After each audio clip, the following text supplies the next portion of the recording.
Some places should stay buried.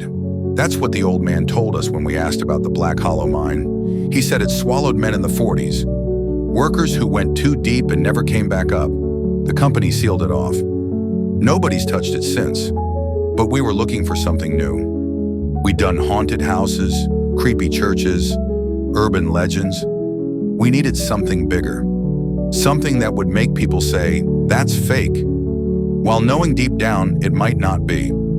So one night, 4 of us packed our gear, drove 3 hours out past the last gas station, down a dirt road that didn't even show up on the GPS. When we found the mine entrance, it looked like a mouth frozen in a silent scream. The wooden beam splintered, the old gate rusted away.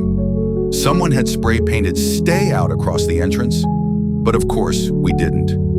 Inside, the air felt wrong, dry but heavy, like a lung that never exhaled. Our lights cut through endless dark, old rails disappearing under piles of collapsed rock and dust. We passed old carts, half-eaten boots, a helmet cracked in 2. Signs that someone was here before, but no sign they ever got out. About half a mile in, we found the first fork. Left or right? Caleb marked the wall with chalk, left and an arrow, just in case. We turned left.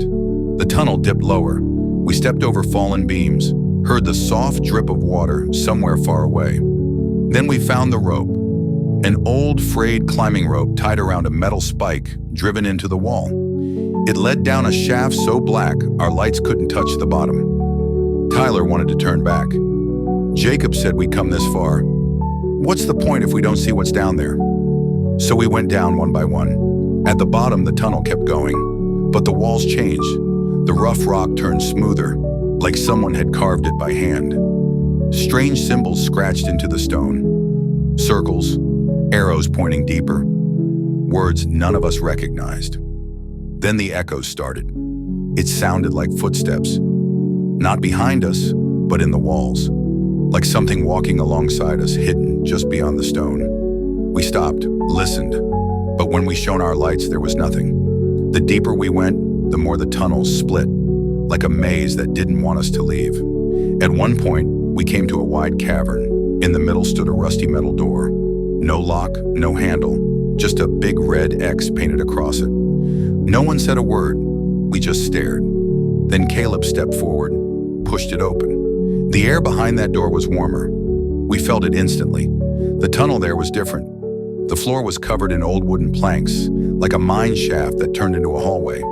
At the end, a light flickered. Tiny, cold, electric blue. Jacob whispered, "Do you hear that?" It was like humming, mechanical, low, like a machine running deep underground. We crept closer. The light grew brighter, the humming louder. Then we turned the corner and saw something we could never explain. A room, stone walls lined with rusted pipes, and in the center, an old elevator shaft. Doors half open, flickering blue light pouring out. Inside, a single bulb swung slowly back and forth. Below it, a hole that dropped further than our lights could see. On the wall next to the elevator, words scratched deep. "Down is forever." Caleb stepped forward, leaned into the shaft, trying to see the bottom. Then we heard it, a voice echoing from below. Not a whisper, not a shout, just 3 words. "One more step."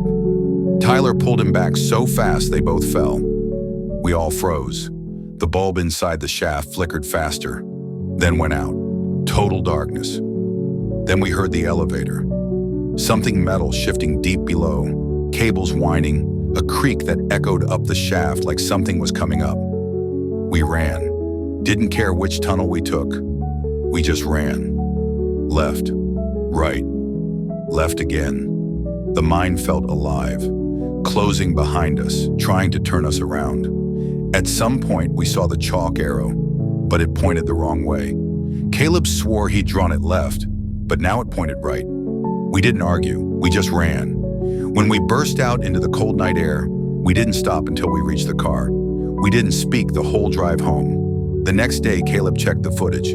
Somewhere in the recording, just before the elevator, a single frame, half a second long, a face behind him, pale, smiling, eyes wide open, too wide, we'll never know how deep that mine really goes. And maybe that's for the best, because something down there wants you to keep going until you never stop.